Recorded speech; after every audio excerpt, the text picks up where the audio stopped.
કેનેડામાં 28મી એપ્રિલે federation election યોજાવાનું છે। તેમાં પહેલી વખત ચાર ગુજરાતીઓ મેદાનમાંથી ઉતરી રહ્યા છે। કેનેડામાં સામાન્ય રીતે ઓક્ટોબરમાં ફેડરલ ઇલેક્શન થાય છે, પણ આ વખતે ત્યાં વહેલા ચૂંટણી જાહેર કરાઈ છે। ભારતમાં જેમ ભાજપ અને કોંગ્રેસ બે મુખ્ય રાજકીય પક્ષ છે, તેમ કેનેડામાં પણ લિબરલ અને કન્ઝર્વેટિવ પાર્ટી બે રાજકીય પક્ષો છે। ભારત જોડે સંબંધ બગાડનારા કેનેડાના ભૂતપૂર્વ વડાપ્રધાન જસ્ટિન ટ્રુડો લિબરલ પાર્ટીના હતા અને તેથી તે ભારત જોડે સંબંધ બગાડવામાં પણ લિબરલ રહ્યા હતા। કેનેડામાં ચાલતા રાજકારણ અંગે આ ચારેય ગુજરાતીઓનું કહેવું છે કે રાજકારણમાં ફંડિંગ સૌથી મહત્વની બાબત છે અને જ્યાં ભંડોળ એકત્રિત કરવાની વાત હોય ત્યાં ગુજરાતી વગર તો ચાલે જ નહીં। તેની સાથે ચારેય વ્યક્તિઓએ કેનેડાની વર્તમાન સ્થિતિ અંગે ચેતવણી આપતા જણાવ્યું હતું કે હાલમાં કેનેડામાં વસતા લોકો પાસે પણ જોબ નથી, તો પછી બહારના લોકો માટે તો જોબની વાત જ ક્યાં રહી। તેમાં પણ ટ્રમ્પની ટ્રેડ વોરના કારણે કેટલાય કેનેડિયનો નોકરી વગરના થઈ જાય તેવી સ્થિતિ છે અને તેથી હાલમાં જે પણ ગુજરાતી ફેમિલી કેનેડા સ્થાયી થવા માટે આવવા વિચારતા હોય તો કાયદેસર કે ગેરકાયદેસર કોઈ રીતે આવવાની ભૂલ ન કરે। આ ઉપરાંત હાઉસિંગની પણ સમસ્યા છે।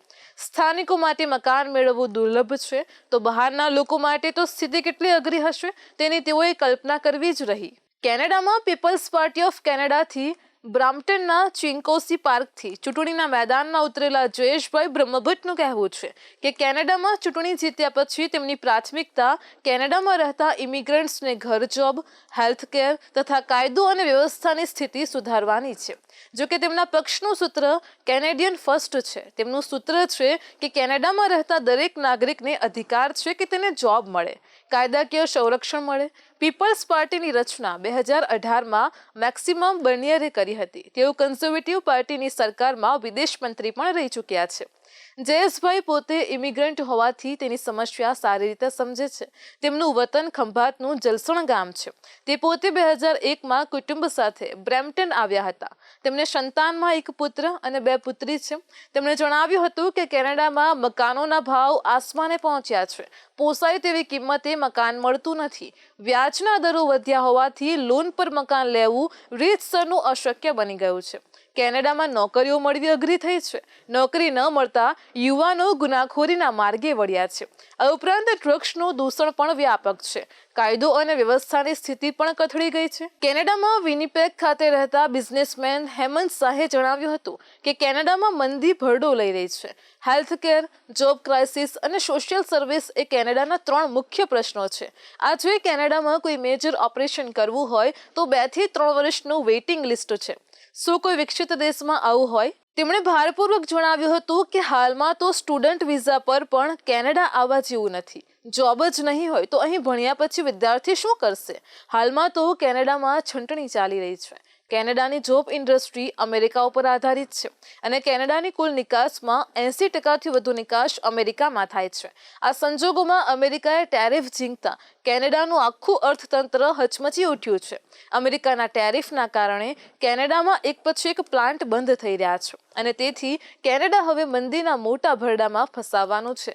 તેથી અહીં આવવાનો કોઈ અર્થ નથી। તેમણે જણાવ્યું હતું કે ભારતમાં જો મહિને 50,000 રૂપિયા જેટલું કમાઈ લેતા હોવ તો પછી કેનેડા બાજુ જોવાની પણ જરૂર નથી। કેનેડામાં લિબરલ પાર્ટીના ઉમેદવાર સંજીવ રાવલ આફ્રિકાના ટ્રાન્ઝાનિયાના વતની છે। તેઓ 2001માં કેનેડામાં બિઝનેસ ઇમિગ્રન્ટ તરીકે આવ્યા હતા। તેમણે પક્ષની આંતરિક લોકશાહીની વાત કરી હતી અને તેમાં તેઓ જીત્યા તે પસંદ થયા તે પણ જણાવ્યું હતું। તેમણે જણાવ્યું હતું કે તેમને કલ્પના ન હતી તેટલો સારો પ્રતિસાદ મળી રહ્યો છે।